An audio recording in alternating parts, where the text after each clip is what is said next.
ഒരു ചിക്കൻ റോസ്റ്റാണ് ചെയ്യുന്നത്. നല്ല ഈസി ആയിട്ടുള്ള ഒരു നാടൻ ചിക്കൻ റോസ്റ്റാണിത്. പിന്നെ അധികം ഗ്രേവി ഇല്ല, അധികം ഡ്രൈയും അല്ല, ഒരു സെമി തിക്ക് ഗ്രേവിയുള്ള ഒരു ചിക്കൻ റോസ്റ്റ്.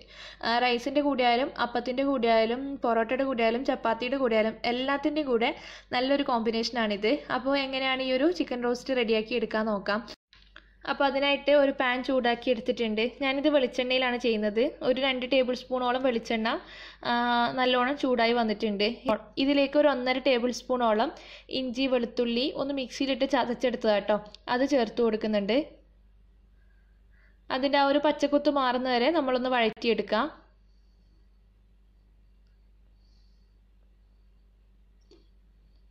ഇനി ഇതിലേക്ക് നമുക്ക് സവാള ചേർത്ത് കൊടുക്കാം. ഞാനിപ്പോൾ ഒരു 2 മീഡിയം സൈസുള്ള സവാള നീളത്തിലരിഞ്ഞതാണ് ചേർക്കുന്നത്. കുറച്ച് ഉപ്പും കൂടി ചേർത്തിട്ട് സവാള നല്ല സോഫ്റ്റായി കിട്ടുന്നവരെ വഴറ്റിയെടുക്കണം.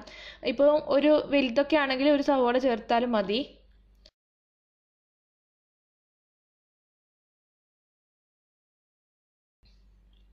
പിന്നെ എരിവിന് ആവശ്യമുള്ള പച്ചമുളക് ചേർക്കുക. ഒരു 3 പച്ചമുളകാണ് ചേർക്കുന്നത്. അത് നിങ്ങളുടെ എരിവ് പോലെ ചേർക്കാം. ഇതധികം എരിവുള്ളതല്ല, ഞാനിത് കാശ്മീരി മുളക് പൊടി വെച്ചിട്ടാണ് ചെയ്യുന്നത്. അപ്പോൾ അധികം എരിവൊന്നുമില്ല. അപ്പോൾ എരിവ് പോലെ നിങ്ങൾക്ക് ചേർത്ത് കൊടുക്കാം കേട്ടോ. ഇനി നമുക്ക് സവോള അടച്ച് വെച്ച് നല്ല സോഫ്റ്റായി കിട്ടുന്നവരെ വേവിച്ചെടുക്കണം. ഇപ്പോൾ സവോള അത്യാവശ്യം നന്നായിട്ട് സോഫ്റ്റായി കിട്ടിയിട്ടുണ്ട്.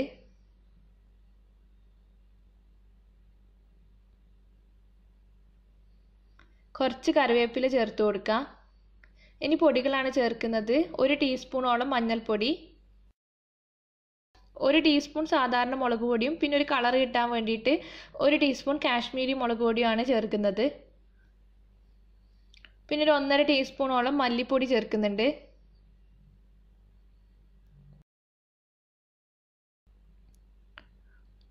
ഇനി ഇത് നമുക്ക് നന്നായിട്ട് തന്നെ ഒന്ന് മിക്സ് ചെയ്ത് യോജിപ്പിച്ചെടുക്കണം. ആ പൊടികൾ ആ ഒരു പച്ചക്കുത്തൊക്കെ പോയി കിട്ടണം. ഇനിയും പൊടികൾ ചേർക്കുന്നുണ്ട്.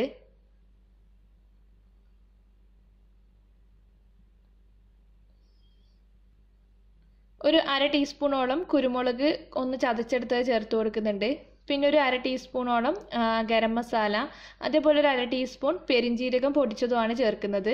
ഇത്രയേ ഉള്ളൂ പൊടികൾ. എല്ലാം കൂടി നന്നായിട്ട് തന്നെ ഒന്ന് മിക്സ് ചെയ്തെടുക്കാം.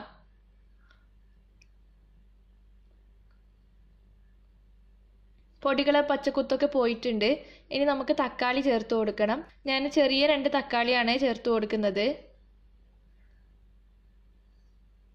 നന്നായിട്ട് തന്നെ യോജിപ്പിച്ചെടുക്കുക. നന്നായിട്ട് മിക്സ് ചെയ്തെടുത്തിട്ടുണ്ട്.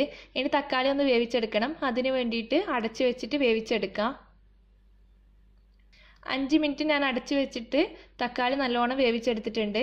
നന്നായിട്ട് തന്നെ ഉടഞ്ഞു കിട്ടിയിട്ടുണ്ട്, കണ്ടില്ലേ. ഇനി നമുക്കിതിലേക്ക് ചിക്കൻ ചേർത്ത് കൊടുക്കണം. ഞാനൊരു 1/2 കിലോ ചിക്കൻ എടുത്തിട്ടുണ്ട്. റോസ്റ്റ് ആയതുകൊണ്ട് കുറച്ച് വലിയ പീസായിട്ടാണ് കട്ട് ചെയ്തിട്ടുള്ളത്. ഇതിൽ ഉപ്പും തൈരും ചേർത്തിട്ട് ഒന്ന് മിക്സ് ചെയ്തെടുത്തതാണ്. തൈര് ചേർക്കാൻ നിങ്ങളുടെ കയ്യിൽ തൈര് ഉണ്ടെന്നുണ്ടെങ്കിൽ എന്തായാലും തൈര് ഒന്ന് മാരിനേറ്റ് ചെയ്യണം. തൈര് ചേർക്കുമ്പോൾ നമ്മുടെ ചിക്കൻ നല്ല സോഫ്റ്റും ആയിരിക്കും. പിന്നെ ഈ ഒരു റോസ്റ്റിന് നല്ലൊരു ടേസ്റ്റും ആയിരിക്കും. അപ്പോൾ ചിക്കൻ ഇതിലേക്ക് ചേർത്ത് കൊടുക്കുകയാണ്. ചിക്കൻ കംപ്ലീറ്റ് ചേർത്തിട്ടുണ്ട്. ഇനി നന്നായിട്ട് തന്നെ യോജിപ്പിച്ച് എടുക്കുക. ചിക്കനിലേക്ക് എല്ലാ മസാലകളും എത്തുന്ന രീതിയിൽ വേണം മിക്സ് ചെയ്തെടുക്കാൻ വേണ്ടിയിട്ട്. ഇനി നമുക്കൊരു 5 മിനിറ്റ് ഒരു ഹൈ ഫ്ലെയിമിൽ വെച്ചിട്ട് ഒന്ന് അടച്ച് വെച്ച് കൊടുക്കുക. നമുക്ക് ആ ചിക്കനിലുള്ള വെള്ളമൊക്കെ ഒന്ന് റിലീസായി കിട്ടാൻ വേണ്ടിയിട്ടാണ്. ഇപ്പോൾ കണ്ടില്ലേ, ചിക്കനിലുള്ള വെള്ളമൊക്കെ റിലീസായിട്ട് തിള വരാൻ തുടങ്ങിയിട്ടുണ്ട്. ഈ സമയമാണ് നമ്മൾ ഉപ്പ് ആഡ് ചെയ്ത് കൊടുക്കുന്നത്. അപ്പോൾ ആദ്യം നമ്മൾ ഉള്ളി വഴറ്റുന്ന സമയത്ത് കുറച്ച് ഉപ്പ് ചേർത്തിട്ടുണ്ട്. ചിക്കനിലും കുറച്ച് ഉപ്പ് ചേർത്തിട്ടുണ്ട്. അപ്പോൾ നോക്കിയിട്ട് നിങ്ങളുടെ ടേസ്റ്റ് പോലെ ഉപ്പ് ആഡ് ചെയ്യാം. നന്നായിട്ട് തന്നെ യോജിപ്പിച്ചെടുക്കാം. ഇനി അടച്ച് വെച്ചിട്ട് കംപ്ലീറ്റ് വേവിച്ചെടുക്കണം. ചെറിയ ഒരു മീഡിയം ടു ലോയിൽ വെച്ചാൽ മതി. മീഡിയം ടു ലോയിൽ വെച്ചിട്ടാണ് വേവിച്ചെടുക്കുന്നത്. ഇപ്പോൾ അത്യാവശ്യം നന്നായിട്ട് തന്നെ വെന്ത് വന്നിട്ടുണ്ട്. കുറച്ച് ഗ്രേവി ഉണ്ട്. അപ്പോൾ നിങ്ങൾക്ക് ഗ്രേവിയോടെ വേണമെന്നുണ്ടെങ്കിൽ ഈ ഒരു സ്റ്റേജിൽ ഓഫ് ചെയ്തിടാം. പക്ഷെ എനിക്ക് ഗ്രേവിയോടെ അല്ല, അധികം ഗ്രേവി വേണ്ട, അധികം ഡ്രൈ ആവേണ്ട. അപ്പോൾ കുറച്ച് ഞാനൊന്ന് വറ്റിച്ചെടുക്കുന്നുണ്ട്. ഇതിലേക്ക് കുറച്ച് കറിവേപ്പിലയും കൂടി ഇട്ട് കൊടുക്കുന്നുണ്ട്. പിന്നെ 1 ടീസ്പൂണോളം നെയ്യ് ചേർത്ത് കൊടുക്കുകയാണ്. നല്ല പശു നെയ്യാണ് ചേർക്കുന്നത്. എന്നിട്ട് നന്നായിട്ട് തന്നെ ആ വെള്ളം ഒന്ന് വറ്റിച്ചെടുക്കുന്നുണ്ട്. നമ്മൾ കൂടുതൽ സമയം റോസ്റ്റ് ചെയ്തെടുക്കുമ്പോൾ പ്രത്യേക ഒരു ടേസ്റ്റാണ്. അപ്പോൾ നിങ്ങൾക്ക് ഗ്രേവി വേണമെന്നുണ്ടെങ്കിൽ ഇപ്പോൾ ഓഫ് ചെയ്യാം കേട്ടോ. ഞാൻ എന്തായാലും ഒന്ന് റോസ്റ്റ് ചെയ്തെടുക്കുന്നുണ്ട്. ഇപ്പോൾ വെള്ളമൊക്കെ വറ്റി നല്ലോണം എണ്ണയൊക്കെ തെളിഞ്ഞ് വന്നിട്ടുണ്ട്. നമ്മുടെ ചിക്കൻ റോസ്റ്റ് ഇവിടെ റെഡി ആയിട്ടുണ്ട്.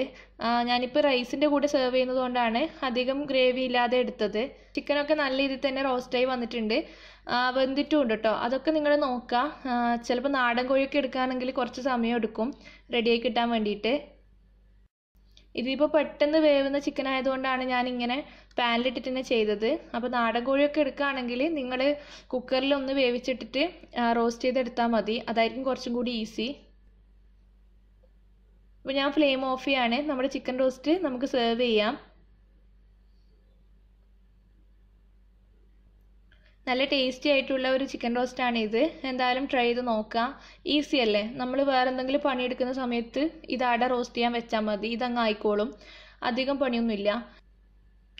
അപ്പോൾ ഫീഡ്ബാക്കൊക്കെ പറയണം. പിന്നെ ഈ ഒരു വീഡിയോ നിങ്ങൾക്ക് ഇഷ്ടപ്പെടുകയാണെങ്കിൽ ലൈക്ക് ചെയ്യാനും ഷെയർ ചെയ്യാനും മറക്കരുത്. ഇതുവരെ സബ്സ്ക്രൈബ് ചെയ്തിട്ടില്ല എന്നുണ്ടെങ്കിൽ സബ്സ്ക്രൈബ് ചെയ്യാം കേട്ടോ. താങ്ക്